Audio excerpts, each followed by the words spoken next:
People like Kylie, like the Molly-Maes, who claim everything's been dissolved. It's not. We know what you look like naturally. Are millennials choosing Botox over mortgages? Potentially, yes. Straight men don't get Botox. Lies occasionally request for penis filler. Is that a thing? Hi guys, welcome back to Tea at 4. I'm Lauren. And I'm Billy, and this is the podcast where we talk all things that normally stay in the group chat. Today we have a very special and iconic guest and friend, Dr. Motox. Welcome, Mo. Thanks for having me. Thank you for excited. coming on. We've been trying to do this for ages, so Wow. finally got it in the diary.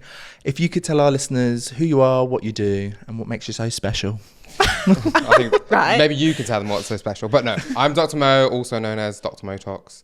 Pun intended there. And I have a clinic in London where I carry out loads of non-surgical treatments on everyone and anyone that you will know and not know. Ooh. So that's quite a high. You have quite a high list of celebrities that come to you, don't you? I do. A lot of them I can't obviously tell you about yes. Obviously. on screen. Maybe off screen, we have a chat later. But yes, loads of celebrities, reality stars and all that kind of stuff. Just off the bat, and we were having a conversation about this, Billy isn't really in this world, but I'm quite, You're in. I'm quite well You're versed invested. with the world of cosmetic procedures. What would you say in 2026 is like the most popular thing people come to you for at the moment? The trends are changing massively, and right now everyone's looking so good but so natural. So everyone thinks people aren't having treatments done, but they are. Everyone's Yeah. having all the treatments done.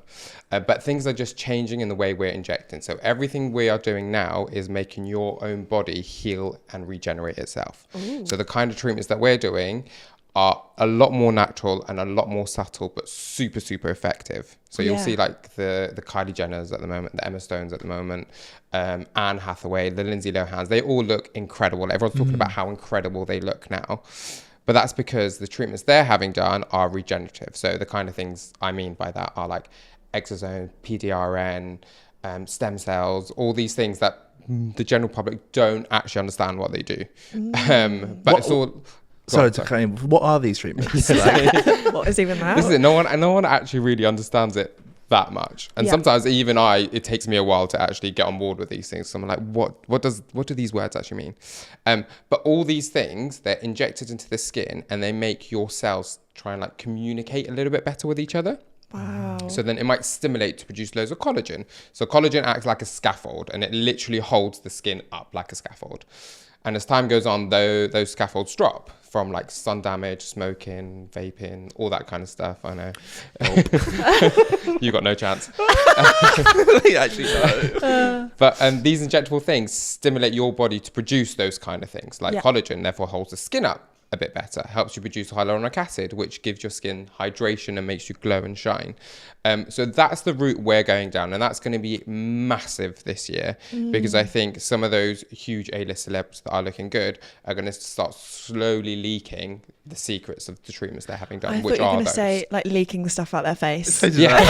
Like, I really? think there was a stage where people were literally leaking stuff out their face. Right. We remember Kylie Jenner back in, was it 2016 Kylie Jenner? Oh King my Kylie. God. King Kylie. Oh. I loved her then and I love her now. Like, it. no hate to her. I thought she looked great then and now. Yeah. But people were literally leaking filler because they thought that's what looked good and that's what gave people status is being full and being able to afford those things. Yeah. Whereas now it's changed to becoming, people are still talking about it, but Yeah. they are having it done in a completely different way.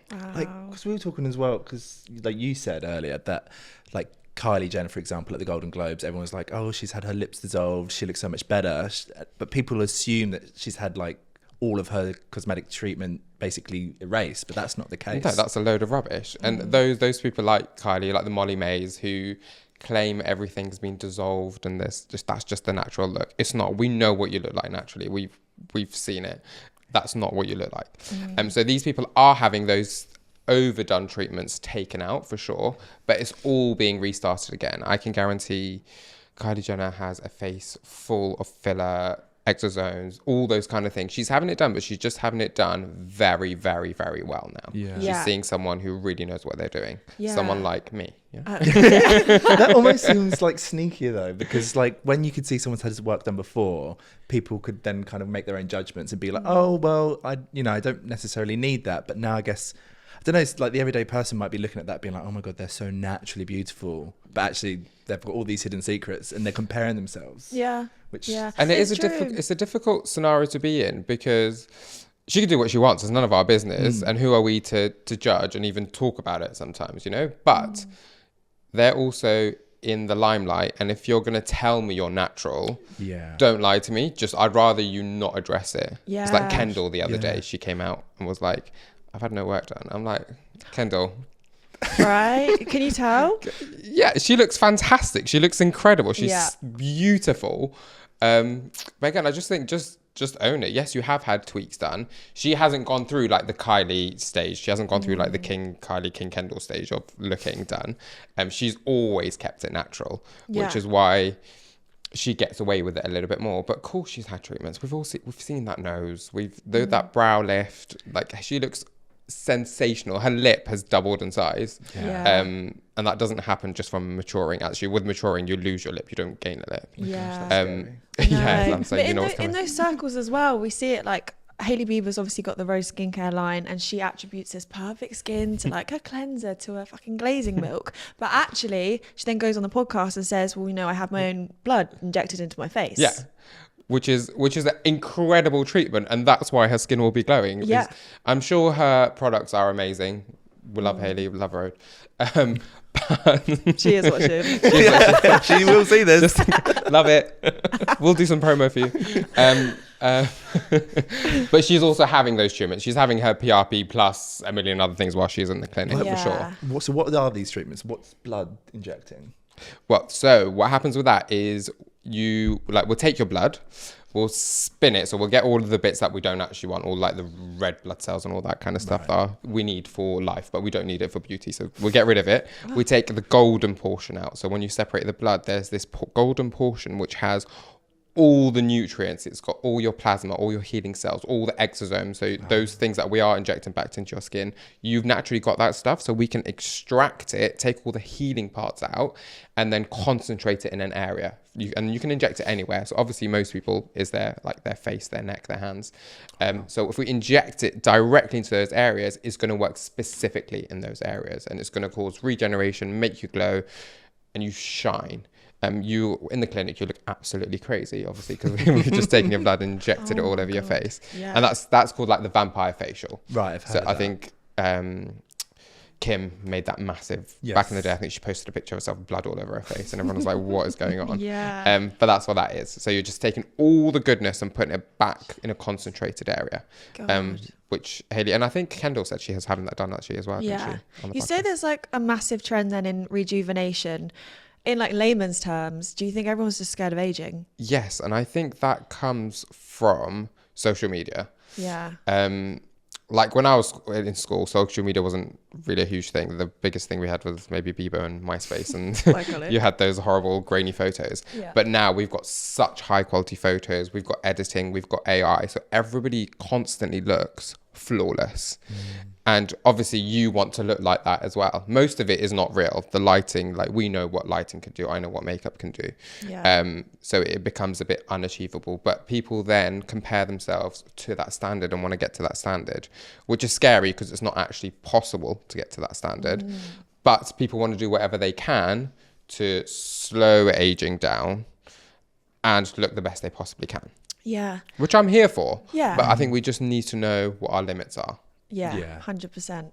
I was going to ask, I feel like a few years ago from people like Molly-Mae, there was quite a trend in people dissolving their fillers. Did you see a dip in business, or did you see, more of an interest in people wanting to look more natural and still getting the fillers? I just saw a huge rise in business at that time because everyone was coming in to have their filler dissolved. So I spent the whole time just dissolving everyone's filler. Wow. Which was wild, crazy, but it needed to be done, actually. I think we needed to go through that stage. Yeah. I think Molly-Mae started that trend, and then I did Faye Winter's lips, because when she was on Love Island way back in the day, she had those huge lips with like the brown lip liner, which just really accentuated it. So when she came out, I dissolved her lips and then redid them, and that was a huge moment within the industry actually itself. That alongside the Molly-Mae made dissolving a huge thing, where everyone was like, actually we can have natural results. But again, like Faye Winter was fantastic because she owned up to having it dissolved and then just redone properly, which is what everyone else is doing. But then someone like Molly-Mae isn't talking about it. She's saying she just had it all dissolved and taken off, and that's just how she looks like. Again, we've seen all the photos from back in the day. Molly-Mae's chin, for example, is very, very set back. She doesn't really have a chin, and now all of a sudden she's grown a chin. And that's because of filler. But no, so I've definitely seen a rise. It definitely drops and like goes up and down in terms of trends, but there's always an upward like incline in terms of people wanting treatments, whether that's dissolving, filling, or bringing in new treatments. Do you ever have people come in and have these crazy requests and you're like, I'm not going to do that? All the time. What's the craziest? There was one girl who came in who asked to look like Pete Burns. That was a lot. And requested to look like Pete Burns. And she'd never had work done. She was like this young girl, beautiful, beautiful young girl. But her look was just, she was like, I love Pete Burns, I want to look like him. And I was like, great. We're not going to do that. Thank you. Not here. But sometimes those things, it's about coaching the person. So if you want to look crazy and out of this world, that's fine. Who am I to judge? That's none of my business. Yeah. As long as it's done safely. For example, I'll have some drag queens who'll come in who want like the highest cheekbones you've ever seen, like super, super lifted, like sharp angles, because the makeup just sits differently. And if we have that conversation and they're like, I know this doesn't look natural. I know this isn't what a normal person would have, but I want this for whatever reason. Yeah. I'm like, fine, you understand that this isn't normal, that this isn't natural. You know the risks of having this done. Fine. In that case, we can do it. But if someone comes in and it's like, I want to look like this person, and they don't know that that's not normal, that's where the concerns come. Then that's when I'm like, let's step back a bit. Yeah. We shouldn't be doing this. So you have to act as therapist as well as... Oh, honestly, my chair is therapy. I know everyone's gossip. I know who's breaking up with who's cheating on who. I love it. Oh my God. It's my favourite part of my job. You should create like a Perez Hilton gossip column. Can you imagine? I'll probably get cancelled. Let's not do that. A source close to the... yeah. Also, the other wild ones I get is occasionally requests for penis filler, which is... Is that a thing? That is a thing. Is it called fallow fill? No, but it should be. Oh, why do I know that? I don't know. Oh. Maybe it is. Your boyfriend got something I don't offer it, so I don't know. Someone on the dark web. Oh, okay. What does that do? So the idea is it adds girth. Right. Okay. Caroline would love. 70-year-old escort. I'm sure Caroline can find some guys who've had that done. Sure. But no, so I don't provide that treatment.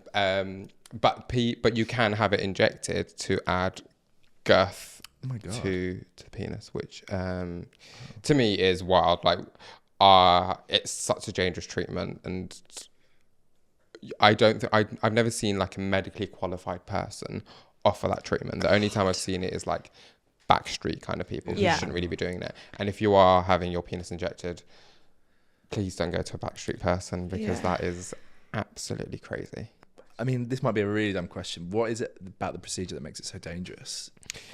It hits such a sensitive area. Right. Things can go wrong super, super easy. The amount of nerves and blood vessels in those areas, if that is damaged, you're screwed.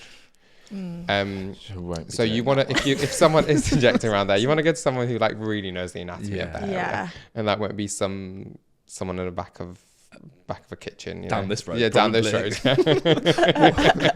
What is the most dangerous treatment you can get? Everything is dangerous. Every single treatment, I'd say, has risks associated with it. Yeah. Some of the riskiest ones are probably the ones that you're not told are risky. For example, lip filler is super, super risky.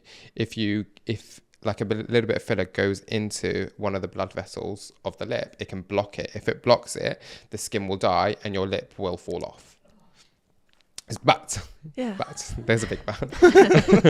If it's done safely by someone who knows the anatomy and someone who knows how to reverse things where complications are happening, that just will not happen. Yeah. So everyone always thinks that lip filler is safe, but lip filler, in my opinion, is probably like one of the most unsafe places to inject. Wow. Other places are if you put filler into frown lines. So people have some really deep frown lines. So normally I'd reduce that with Botox. But if you put filler into that area, there's a huge blood vessel that just runs up there. So if any of the filler gets into that, you will go blind. God. Which is just not what we need. So I don't actually provide that treatment just because the risk of blindness is just not for me. I'm not here for that. Is this a stupid question? What's the difference between Botox and filler? Great question, actually. So Botox relaxes muscles, so it paralyzes muscles, and we can use that to stop the skin creasing, so everything just looks a lot smoother. So that's where like people upper part of their face just looks smooth because the skin's not being creased all the time. We can also use it for like medical purposes, but for aesthetic purposes, it's to stop the skin being creased all the time, so everything looks smoother. Whereas filler, we're adding volume. So we're either making like the lips bigger, changing the shape of your face, replacing volume if you've lost volume, if you're older or lost lots of weight. So that's the difference. Is the filler's like a gel that kind of stays there. Botox just relaxes muscles for like a couple of months and then disappears. So that's why people get Botox in their armpits to stop them from swelling, because it's from sweating. Sweating. Not swelling. That's a you problem. Don't you do that? So Botox. So that's like one of the medical users of Botox is underarm sweating. Honestly, it's my favorite treatment to have done because I'm a sweaty boy. Really? Not anymore because obviously I've dealt with the issue. But Botox, as well as paralyzing muscle, it paralyzes glands, sweat glands in particular. So which means your sweat glands just can't produce sweat, and because it can't produce sweat, you don't have sweat patches. So I do it for loads of men. Have that treatment, and women, especially before their wedding, massive before the wedding, because no one wants a sweaty dress. God. This might be a myth. Sorry, I'm not letting you speak at all. That's okay. Myth. Does the sweat not go somewhere else? No, this is the biggest myth about sweating. That's in our myth busting section, Billy. Oh, I'm sorry. Oh, we'll come back to that then. Stay tuned. Stay tuned. I have to ask something of you. It obviously seems like there's like an endless list of, procedures and aesthetic treatments you can get. There was like a running stat on Bustle that said that millennials can't afford houses, so they're investing in their faces instead. Are millennials choosing Botox over mortgages? Potentially, yes. No, I think it's just very, very different. But yes, I treat loads of millennials for their Botox. People do see their skin and their face as a long-term investment. Yeah. And I think that's kind of like their mind frame is actually, as well as me putting money towards my house and trying to get a mortgage, I'm also investing in myself to make myself look and feel better. Yeah. Which is very understandable. But also the society we live in, especially like we live in London, and its house prices here are absolutely ridiculous. So the kind of comments I get from people about that are like, I'm never going to get on the ladder, so I might as well spend my money on my face. And I'm like, yeah, it seems like it's like, especially this industry is a bit unaffected by the cost of living crisis. Do you know what? And anytime anything's happened, anytime there's been like a crash, the financial crash, COVID, all that kind of stuff, I have never been affected because aesthetic treatments and beauty and things that make you look and feel good seems to be very high on people's like essential. So I think people have like an essential and like a desirable list. And that essential list beauty seems to be extremely high after like maybe food and energy. I think it's beauty.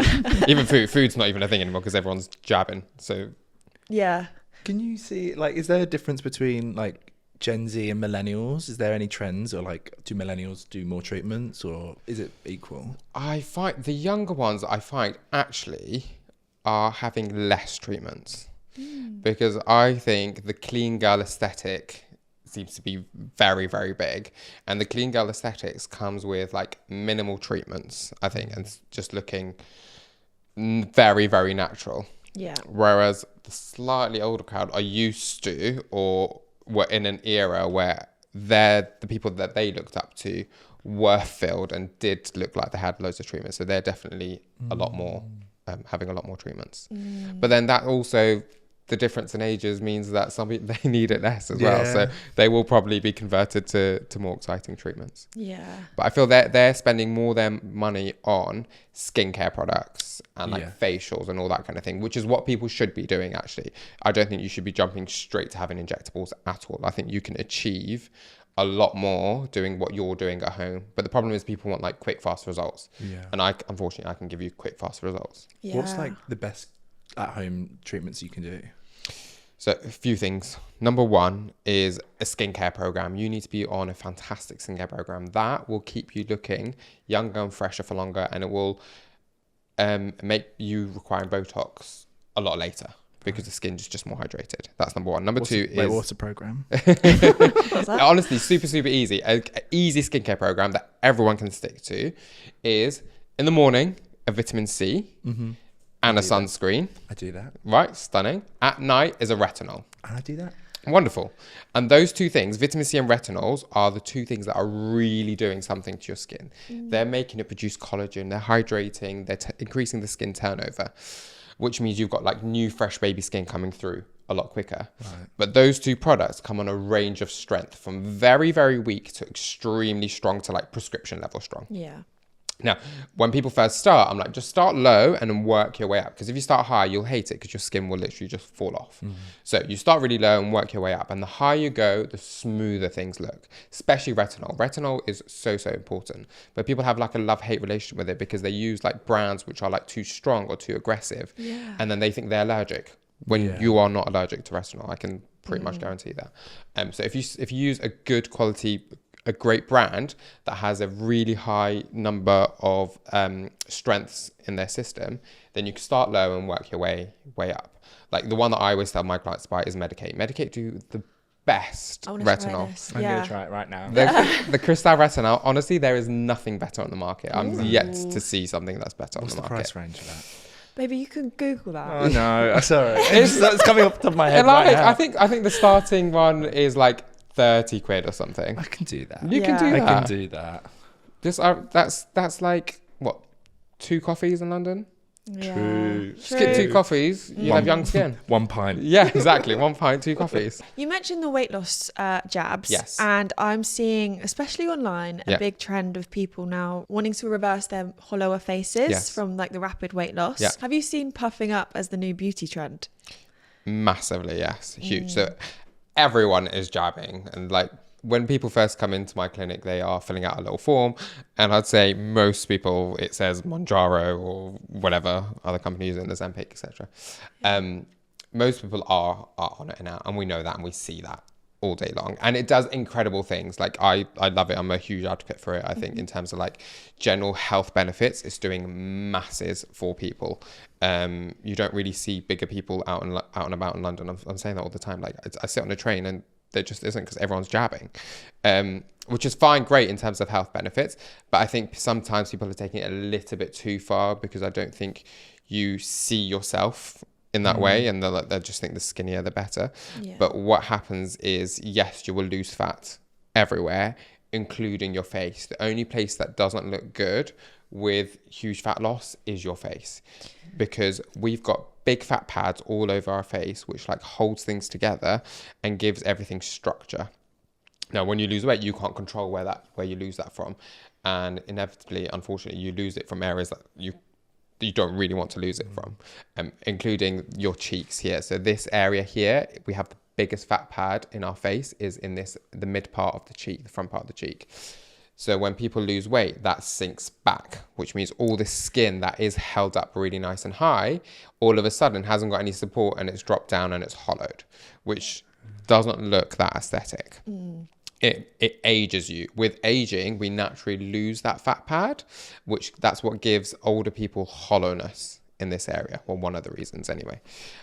So now I'm seeing a huge trend in people who've lost lots of weight and coming in now to have treatments to replace some of that volume, which I can do. It will never look like your own natural fat ever. I can't do that, because that's in a completely different plane of your face. But I can do a little bit of damage control, and I can do a little bit of replacement. So we do huge amounts of that, where we replace the areas you naturally lose fat in, which is most commonly front part of the cheek, back of the jaw, and then the area just in front of the jowl, because otherwise you just look really heavy and jowly, and that's what we're seeing nowadays. And what happens when you, or if you gain the weight back? It will come back just like any other place in your body. But it won't You mean on top of the treatments? Yeah. So what you might have to have done is actually have if you gain all that back, then it might be a bit too puffy. So you might actually have the treatments that I'm doing reversed. How embarrassing. Yeah. And all of a sudden your face is out to here. I picture That's So Raven when she has So do I, mushrooms. We're a generation that's obsessed with glow ups, whether that's a glow up after like a breakup or after a big life event, and something that we want to have to make us feel good. Do you see a lot of your clients coming in after that kind of? Yeah, and before I was in this industry, I didn't really understand the glow up thing. But now I can tell you when people are having glow ups. I know the exact time frames of where everyone's having glow ups. So the first one is as soon as people hit the age of 30, 29, people are coming to see me. They are losing their minds at 29. Sorry, guys. And I don't know what happens. I think the number 30 just makes people go crazy. Yeah. And I don't get it. I'm like, guys, it's just a number. It's not that serious. Yeah. But people do think their life is ending, and they're like, right, I'm 30 now. What are we doing? I'm like, not a lot. Like, nothing's changing overnight. Yeah. Breakups. Obviously, people are coming in and want to look like a new person because they would have seen their partner getting with someone else, so they want to look like that person, which is crazy. That is huge. Is that really popular? Yeah, of course it is. What, picture as well? Reference imagine if your partner broke up with you with someone with like huge tits. What are you gonna do? You're gonna go have a boob job. Yeah. Can you do that with injectables? You can actually inject boobs. I personally wouldn't do it. It's so dangerous. It's ridiculous. No self-respecting person would inject your boobs with filler. Yeah. Oh my gosh. So yeah, breakups, huge. Divorces, massive, obvious reasons. People want that glow up. They're moving on to a new man, new woman, whatever. Obviously weddings, the biggest glow ups of a wedding. People lose their mind. People are the kind of people who are like, I'll never have treatments done. As soon as we've got that ring on the finger, they're in my chair the next day. Because they're like, right, what are we doing? Yeah. And is that mostly for like photo taking? Photos, yeah. Yeah. It's for one day. Do people come to you and just be like, what do I need? Yeah. All the time. And then do you tell them? No, because I hate that question. Yeah. My answer to that, especially for wedding ones, are I can make you a list as long as my arm. I can sit there and scrutinize your face and I change your life probably. I did do that. You did, exactly. But I would never do that. Yeah. Because otherwise I'm giving you insecurities that you didn't have. So the way I work it is, if you tell me what bothers you, I can tell you either yes, I can help you, or no, I can't help you, or you need to go see this person to help you with this issue. But I would never sit here and make you a list, because I could literally make you a list from head to toe, and and that's not what anybody needs. Because I see that all the time where people have like had a consultation somewhere else. They'll come in and see me. They're like, well, this person said I now need a new chin, new lip, new nose, a brow lift. And I'm like, do those bother you? They're like, no, but it does now because now this person has mentioned it. I'm like, and that's the worst thing you can do to someone. I was actually going to ask, what do you think of like public TikTok consultations? Because you see the people come out of Love Island or the influencers, and they will literally put online their consultation with their therapist. What's it called? Their injector. Their injector. And the injector is like pointing out the things that they're not even seeing. And that's going out to the masses. Yeah. Like, what do you think of that? And that's scary, because then people just think, okay, well, if that person is good enough to make Love Island and made all that casting and getting with these like hot people are getting together, and the reason they're getting together is because they're having all these treatments and someone's scrutinizing their face, which is awful. We should not be doing that to anyone, especially young females, is sitting there and giving them insecurities that they just do not need. Do you think they're getting a discount for putting that online? They're having it done for free, yeah, I can. Which I don't offer. So anyone that you see on my socials will be paying for their treatment. And a lot of them do like to put it on their socials because it increases their engagement, or like we just have a good relationship. They're like, I just want to support you. I'm like, yeah, great, let's go. Yeah. But that's not something that we offer in clinic.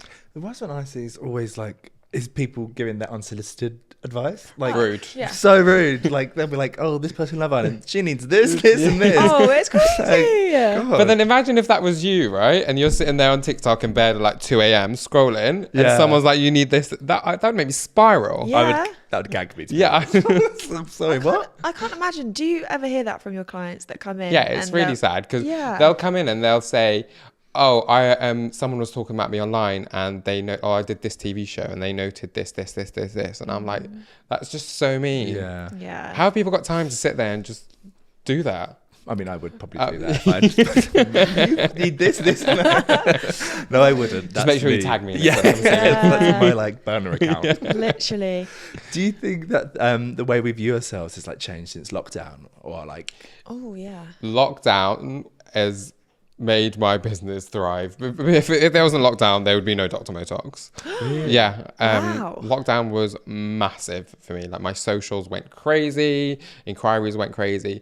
That's for a few reasons. People were sitting at home on furlough doing absolutely nothing. Yeah. They've got nothing better to do than sit on social media and look for people like me. And everyone was rich. Everyone was rich. True. It was wild. Yeah, everyone had all this like money. Like, what am I going to do with it? Yeah. They came and spent it with me. That's one. But two, then the age of Zoom came, which means people are sat there looking at a screen all day of themselves. So when I'm sat on a Zoom call, I am not looking at the other person. Obviously I don't care. not. I'm sat there looking at myself the whole time. I look quite pretty. Right? Yeah. And usually I'm like, God, that eye is so wonky. Or, you know? And people are like, I never knew this is what I look like. I never knew I had these wrinkles because the only time really you'd look at yourself, maybe in the morning while you're doing your hair, doing your makeup. Yeah. And then you might catch a glimpse of yourself in the bathroom once, and then at night before you go to bed if you're cleansing your face. Yeah. Whereas now people are constantly looking at their face or constantly looking at other people's face and looking like what looks good on them. And I think that made people go crazy. So there was a huge spike and huge requests for treatments at that time. Yeah, and another thing, these cameras are also distorting our faces. So Horrendous. And the lighting is, if you haven't got the right lighting, those shadows are hell. Oh yeah. Yeah. So now I use a very big ring. I Ring walk around light. with a little light. With a little Oh my God, yeah. Yeah, not to throw you under the bus, but sometimes you'll do a Zoom call in complete darkness. Oh yeah, so I don't have to look at myself. Lauren, It's on are you there? purpose. I know, or like if I'm on FaceTime with another person, I'll always make my screen the biggest, so it's more bright on my face. Love it. Oh, sorry, I'm a narcissist. I love it. You do you. I feel like our generation, me especially, we're obsessed with not looking tired, and rather than getting like a full 8 hours sleep, do you find people coming in trying to get injectables to not look like they've got burnout? Yeah, and I get that all the time. They're like, oh, I don't really sleep very much, so I look tired. I'm like, well, I don't know why you're here. Just sleep. It's free.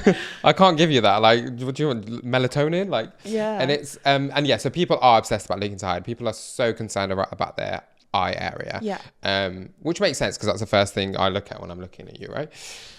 Which really gives people a complex. So if you're not sleeping, having an injectable treatment is not going to change your life. No injectable treatment under the eye will change your life, unfortunately. And that is my go-to phrase when people come to see me in clinic. I can't change your life with that. Yeah. Just sleep and that will look better. There are things we can do. So we do like the salmon spam injections and like your exosomes and your microneedling and your like eye creams. And yes, they will help a little bit, but nothing's going to give you what you naturally should be doing as a human being, i.e. sleeping. You speak about reference pictures. Is there one common person that people tend to bring in? It's changed throughout the years. Yeah. So there was an era of like Kim Kylie era. Yeah. When that was very, very in. Michelle Keegan, this is a massive one. And I get that. I'm on board with that because she is stunning. Yeah. And she's the reference I give to when women come in with their partners. Usually the man's sitting there sulking because he doesn't want her to be in the chair and all that. And I will usually say to him, what do you think of Michelle Keegan? They'll be like, oh my God, you're hot. And I'll be like, yeah, Michelle Keegan is filled head to toe. She's having every single treatment. They're like, no, she's not. I'm like, well, she is. Yeah. So she's a fantastic reference. Michelle Keegan, Molly-Mae, the new and improved Molly-Mae seems to be a thing. And then now we moved on to the A-listers who we all know are having treatments, but haven't told us what it is. Pete Burns, R.I.P. So we've got like the Emma Stones, we've got the Anne Hathaways, we've got the Lindsay Lohans, and the older client is actually showing me Kris Jenner, which is super cool. But we all know what she's had done. She's had that incredible facelift. Can we talk about it? Can we talk about that What facelift? entails of that? Because she must have sold something to the devil. She's done something. Do you know what? She's just seen someone who's a little bit fresh, a bit newer, got new ideas, and probably been trained in a different way. Right. Whereas before, facelifts were very much pulling things tight, right? So we could all tell. You didn't have to be a surgeon to be able to tell. Like that, the eye would be like a bit catty and pulled up. The cheek is over taut. The ear is slightly distorted because it's pulled back too much. Where she's gone to see someone who's done it differently, where he didn't change her features at all. It still looks like Kris Jenner, but things are, rather than tighter, just smoother. Right. And that's because the kind of facelifts he's done is just in a slightly different plane, and whatever magic he's doing, he's done it in a way where it doesn't distort anything. Nothing's tighter. Things are just firmer, which looks incredible. Like, I'm signing up. I need to get on. I'm sure his wait list is massive, that guy. Is he the same person who did Lindsay Lohan? I feel it could be, but she hasn't said if she's had a surgical procedure. But even of course. Even with Emma Stone, we don't actually know if she's had one. But she's 37. Like, that's young to have a facelift, no? People are having facelifts in their 30s. I'm seeing it so much more now because it's done in that different way where things are tighter. And people who I've spoken to, because my initially when people told me that, I was like, no, don't be ridiculous, don't have a facelift at 30. But the kind of comments from people who were booking in for that were like, I want to look my best now, not when I'm 60. And I'm like, do you know what? I can get on board with that. I want to be at my peak now. You're gonna have to do it again in 30 years. Well, sign me up. So I look good now and in 60. God. What actually, like a facelift, I'm imagining like they scalpel your whole face and then just stretch it, but that's clearly not. That's what the old facelifts were like. Right. So if you became a surgeon, that's clearly what you would do. Sellotape. So no, it's done slightly different now. But they're doing like deep plain facelift where they're actually changing and removing other parts. So sometimes they'll remove like pieces of muscles and glands and fat to make sure everything's like repositioned in a different way. I don't actually know exactly what happens, but from what I'm aware of, it's just done very differently where things are repositioned rather than tightened and pulled back, which is why people just look better. Oh, but people like Kris Jenner, she's had the facelift, but she's also having injectable treatments, 100% guaranteed. She's doing her skincare. She's still having a little bit of filler here or there to like cover little dips and hollows. She's having a Botox guaranteed every 3 months. Without question, I'm sure. So it's not like you have a facelift and you're done. Yeah. You've got to do maintenance to keep that. You've got to keep the skin firm. You've got to keep things lifted, things smoother. You've got to be using your retinol. Gosh, life's so much. She's probably bathing in retinol, that woman. Life's so much better when you're rich. Yeah, we'll get there. Yeah. That facelift, I'm sure, was very expensive. I think it was like 150,000 I saw online. Probably more. I reckon he's charging around 300 now. Wow. But I'm saving up. Really? Like £1 a day. Yeah, one saving challenge. By the end of the year, you'll have it. Yeah, done. Just to finish on this section, we've mentioned about AI, and obviously that's one of the things that's almost allowed us to see into the future of like what the ideal face is. Do you see people coming into your clinic that use like an AI person or a filter as a point of reference? They already are. They were doing it back when we just had Facetune, where you could physically alter your face. They're like, I want to look like this. Hollywood or they'll put the Hollywood 5 on and be like, make me look like this. I'm like, you're deluded. But AI has taken it to another level, because AI, like in the last just like years, doing an incredible thing. It's changed my life. It's made my life so much easier. I'll just create anything I want it to do. So if it's just doing that and changed our lives so much in terms of like work and things, I can't even imagine what it will do later on. But right now I get people who will take a picture on AI and say, what do I need? And it will tell you what you need. And if I'm totally honest, it's kind of right a lot of the time, which is scary. So what's the website? Yeah, just ChatGPT. Really? Will that do it? It does it. Honestly, you take a photo and it will tell you. And people come in, they're like, I think I need this, this, this. And I'm like, how do you know that? Because this is kind of correct.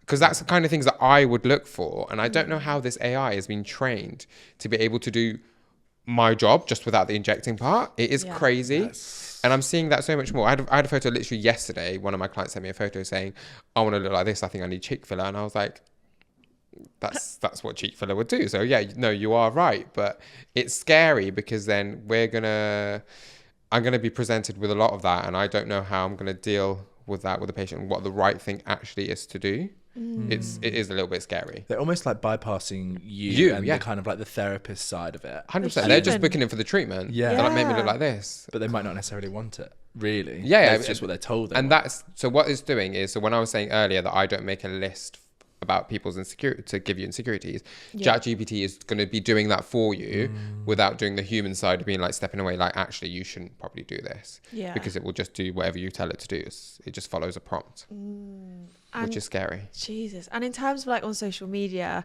the difference between like AI filters and real cosmetic work, I'm struggling. I'm getting to a stage now. I'm struggling. I'm like, is that AI? Is that real? Like I'm really, really struggling with that now. Whereas before, when a lot of injectors edit their photos, and the way I would know they won't edit their after photos, because that's what people look for. They edit their before photos, so they make the before look a lot worse. So they'll bring really sneaky. They'll bring the jawline really in, and then the after photo will be like an angled jawline, but that's because they probably already had an angled jawline and you've slightly enhanced it. Yeah. So when you look at the before and after, you as a consumer wouldn't tell. I would know, because I'd be like, I'll zoom into that before photo. I'm like, that's been edited. But you wouldn't do that. You'd zoom into the after photo and look for the edits. That should be illegal. That should be illegal. I think that is illegal, but people still do it. Crime busters. Yeah. Well, whereas with AI, I'm struggling. I really struggle. I'll see things. I'm like, I just know that's not possible. Like, I'm good at my work, right? And I know that. And I'm like, I physically would never be able to achieve results like that. And is that because like I'm dated? I don't know what I'm doing. Like there's new things out there, or is this AI? And it's most likely AI, which is crazy. And I just can't figure it out. My God. Well, if you don't know, how we're horse screwed. fucked. I suppose the only thing we could do is put it into AI and ask AI. Is this AI? Yeah. I mean, AI on AI crime. On AI. Love that. Wow. So you offer so many different treatments. Can you actually explain to me what some of them are? Because I have no clue when I read these. Tell me, which ones are you confused about? A lip flip. A lip flip is one of my most common treatments, actually, especially before a wedding. It is Botox, which we just inject at the top of the lip. It takes about 2 seconds. And all it does is when you smile, the lip doesn't curl in as much. So you show a lot more of your own lip. So it doesn't add volume, doesn't make things puffier, doesn't make things bigger, which is what people love about it. Yeah. It just shows off more of your own lip naturally. So when so some people, when they smile, their lip line goes in like this.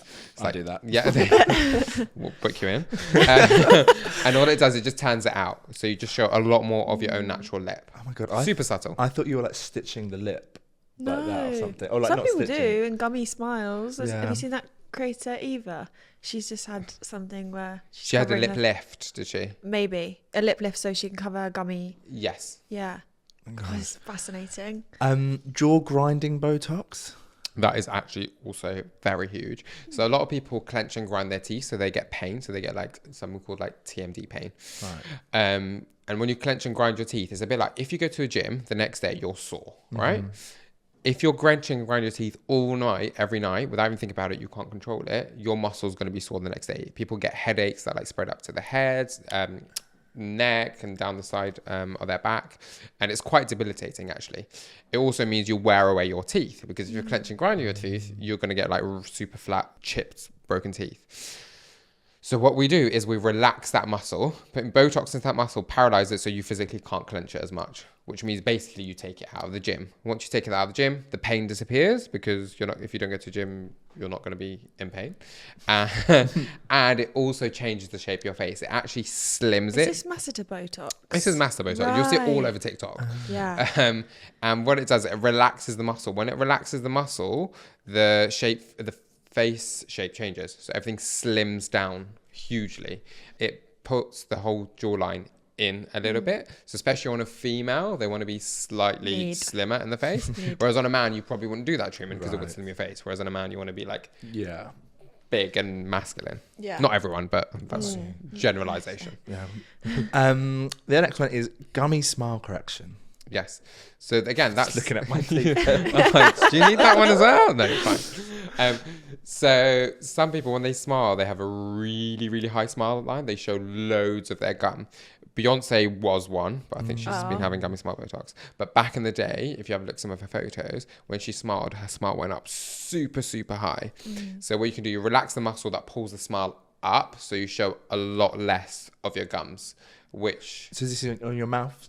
Or on your gums? It's injected actually by the side of your nose, believe it or not, because that's where the muscle attaches. That's like where the muscle passes through, so you can inject it while it's passing through towards the lip. Very misleading. Yeah. I was expecting I do that when something people come in. They're like, "Wait, you're going to inject away?" I'm like, "By the side of your nose." They're like, "But it's my gum." I'm like, "Oh, you just sit back. Let me do my job." Nostril flaring. Yeah, so that one is a niche one. Yeah. So some people just like when they're talking to people, they like flare their nostrils all the time. Like I just did that.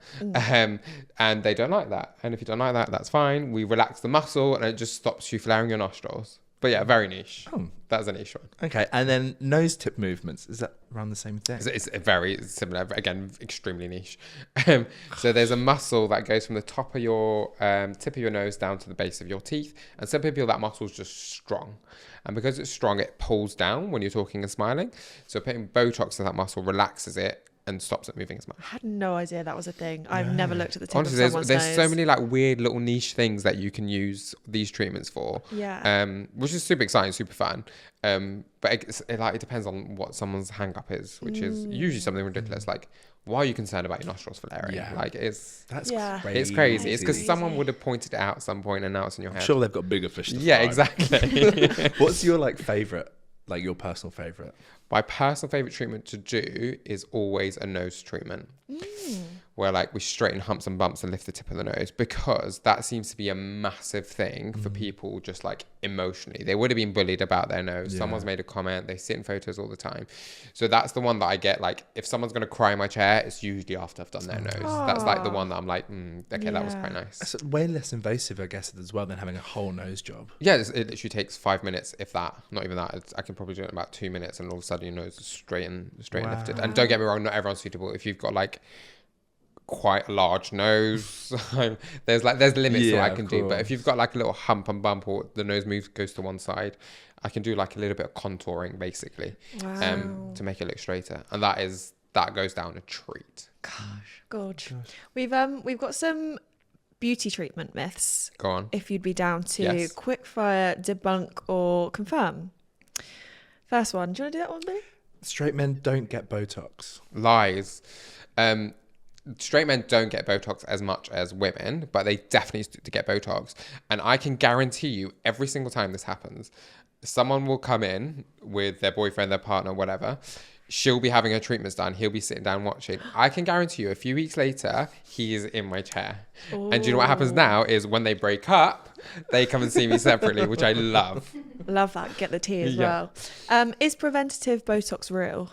Yes and no. So if you don't have static lines, which means if you don't have lines when you're just sitting there doing nothing, there's no line on your face. If you have Botox, yes, it will prevent it, but also if you start it later, it will make absolutely no change. So you don't need to have it that early on at all. Okay. The time it becomes preventative is if you're sat down, look in the mirror, not moving your face, and there's lines starting to creep in. That is preventative. That I can reverse and prevent it getting worse. If you start a lot earlier, you'll be no better off than that person who has just started it when the lines are starting. The problem is people are having it younger and younger because it just makes your skin look smooth, flawless, and your makeup sits flawlessly on your skin. Hence, before weddings, everyone wants their makeup to sit flawlessly, and that really is a game changer for how your makeup sits. Interesting. I know, I'm sorry. Once you start Botox, your face will collapse if it stops.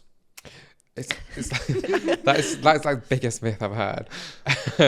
Because you're never in a worse position from having Botox.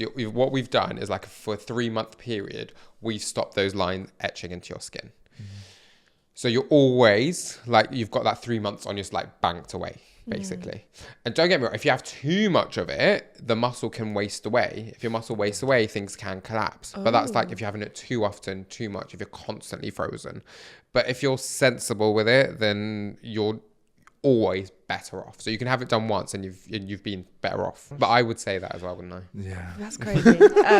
This one's quite crazy. Fillers migrate to other parts of your face, and a girl did a TikTok where she said, I can feel my nose filler somewhere behind my eye sockets. I did see that TikTok, and that is it's just impossible. Like, things can't move like that in your Yeah. body or in your face. It's just it's not like it's a whole porous thing that where it can move to the back of your eye, through your bone, through your muscle, through your ligaments. That's not how it works.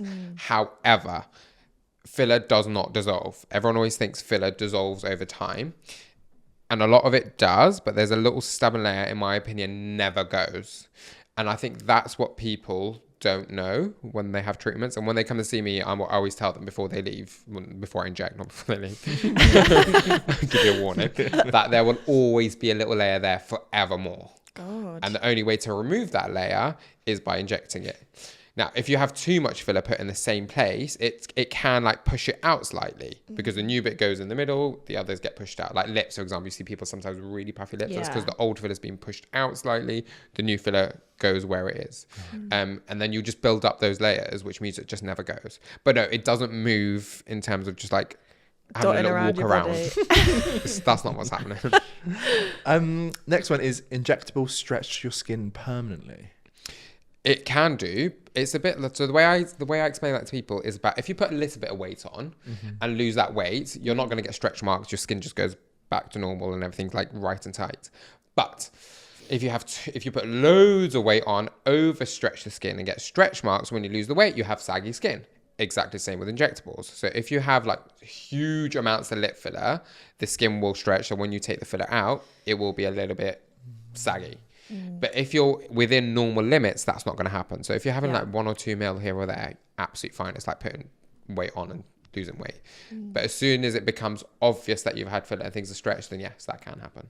Interesting. Well, I'm glad I got this question because it was mine. Go on. Are jowls genetic? And if you get cosmetic or injectable procedures, will it actually transform your jawline?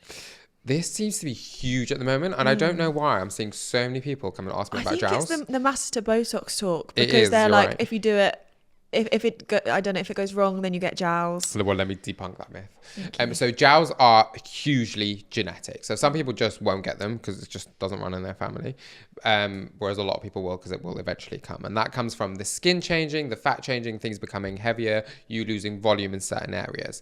Now, some aesthetic treatments can give you jowls. So for example, master Botox can give you jowls if you have too much of it. Too much of anything will over paralyze the muscle. So if you put too much Botox into that, it paralyzes too much, so it thins out huge amounts, which means the skin that is slightly further back drops down. So for example, for my clients in my clinic for master Botox, I've got a rule: you're not allowed to have it done more than twice a year. If you stick to that rule, you will not get jowls. Right. If you get jowls, it's because you're aging. Like, some people come to me, they've been like having like master Botox for like 10 years. They're like, I'm getting jowls. I'm like, yeah, because we're 10 years down the line. Like, come on. That's not the master Botox. That's just 10 years of aging. Yeah. What are jowls?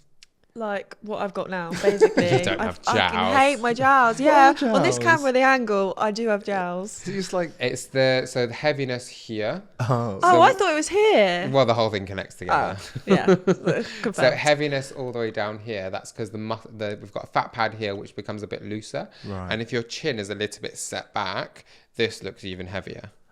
because you always say you have jowls, and I don't know what you're talking about. Oh yeah, me and Rosie obsessed with jowl talk. Jowls. Jowl talk. I wouldn't say you've got jowls. Yeah. Really? No. Good. I'll take that from you. Do you want to do the last one? No, we've kind of covered that one, but what skincare beauty products do you believe aren't worth it? Oh, great question. So some of the very expensive skincare brands that you see, where it's like hundreds of pounds for like this cream, like for example, Chanel do some creams which I'm sure are lovely and hydrating, but they're not life-changing at all. So those like super expensive stuff, they're not going to do much for you. You want to stick to a brand which is like science-backed, and they've got people behind it which support the science, rather than people behind it which are just pushing products down your throat to give you like hydration. So don't be fooled by the marketing.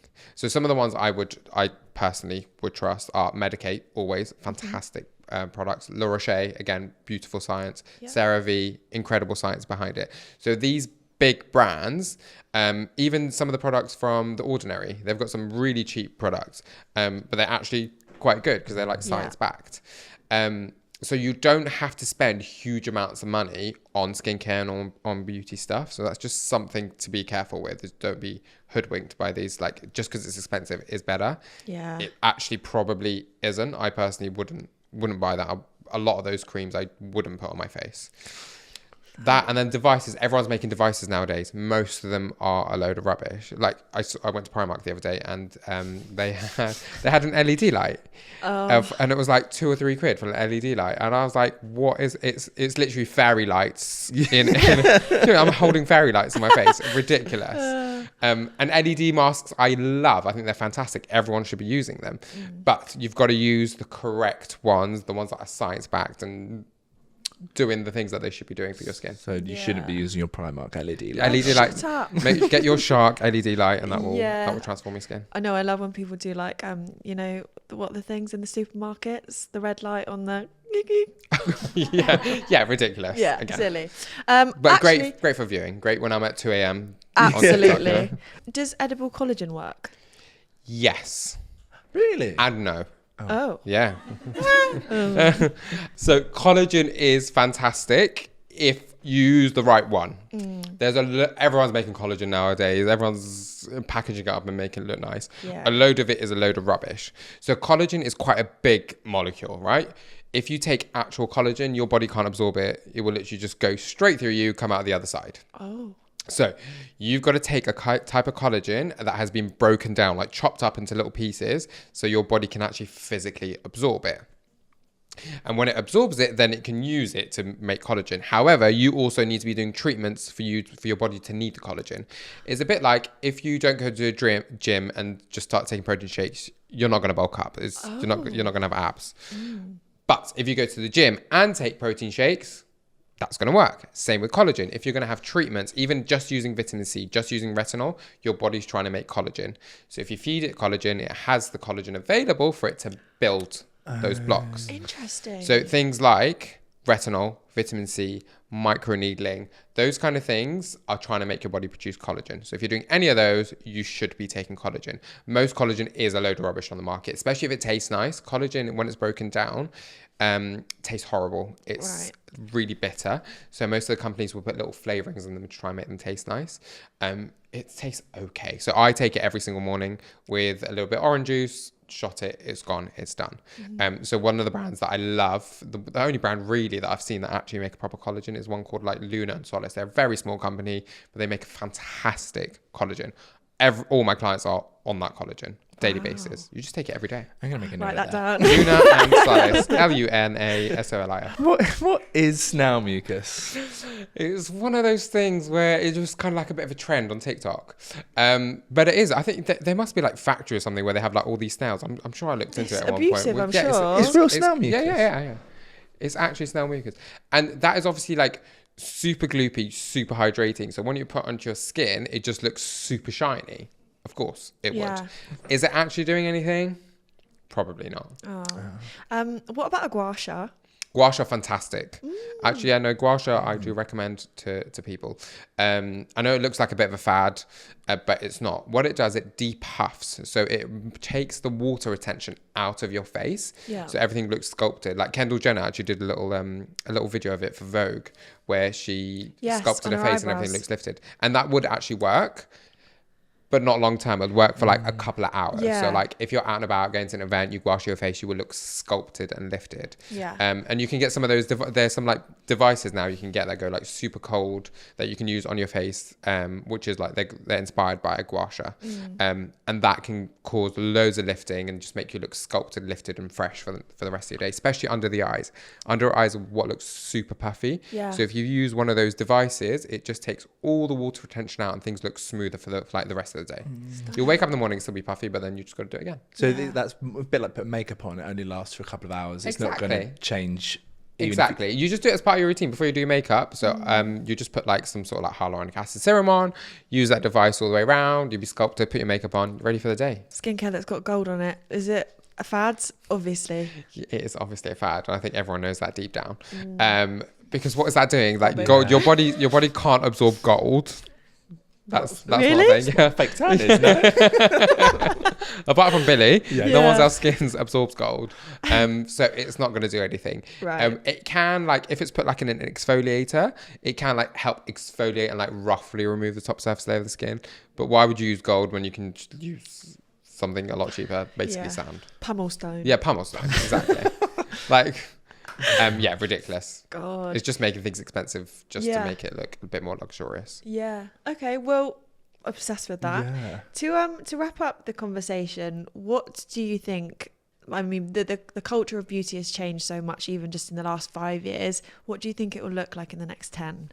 What people Honestly, be obsessed with? I don't know, because if you asked me this 5 years ago, I would have told you a completely different answer. I'd be like, everyone have like huge lips and big hair, and then it's all constantly changing, and we're constantly seem to going back to like different times within the last couple of like 30, 40 years. Yeah. But I think natural is very, very in.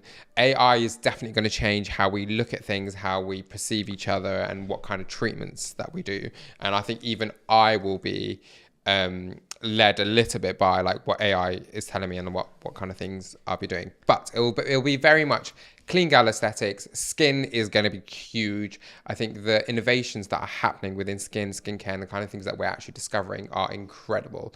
And some of the big companies are doing so much research into these things, where I think skincare is going to really, really be where most of the things are happening, because I think we can probably achieve a lot more than what we're achieving now. Do you think it will change how you do like Botox and things like that? I think so, yeah. Like I a think robot assistant? Yeah, hopefully that'd be great. Should be out of job. Social media gone.